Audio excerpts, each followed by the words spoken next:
معانا 4 محلات كشري، 4 براندات كشري بيقدموا كشري، متخصصين كشري. بس اول مره نلعبوا حاجه مظبوطه بالظبط، نلعب نص نهائي. معانا 4 محلات، يلا بينا. اول واحد معانا كشري السلطان. كشري السلطان هيلاعب مين بقى يا ترى؟ كشري السلطان ضد كشري الخديوي. طبعا محلات الكشري ديت هي مفيش بينه يعني ايه، هم 4 تقريبا بس اللي موجودين في دمنهور. هنشوف.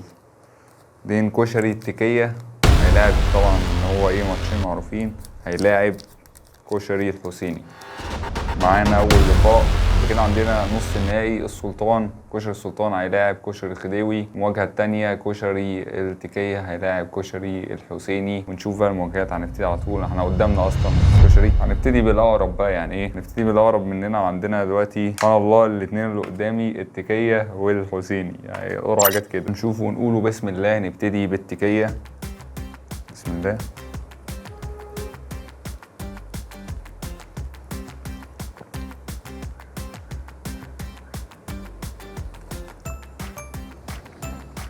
التكية الكشري بتاعه اقرب كشري لكشري البيت. الكشري بتاعه نضيف جدا، ما فيهوش حته الصلصه والحاجات اللي بتبقى صعبه بالنسبه لكشري الشارع.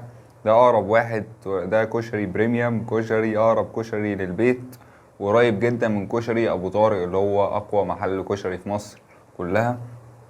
فالكشري بتاعه قريب من الكشري بتاعه. ندخل على الكشري التاني، كشري الحسيني. الكشري الحسيني ده الكشري اللي بقولك عليه كشري الشارع، اللي هي المكرونه بقى والحاجات اللي بس. هنشوف ونجرب برضه. الشكل كده هو ايه، ده كشري الشارع بالظبط. بسم الله.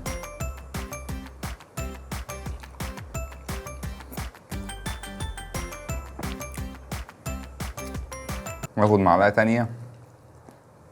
في طعم التوم البودر ده وشويه توابل. التوابل بقى اللي بتبقى محطوطه على الصلصه والكشري بتبقى عامله، ده كشري الشارع، ده كشري الشارع كده، فعامله طعم غريب.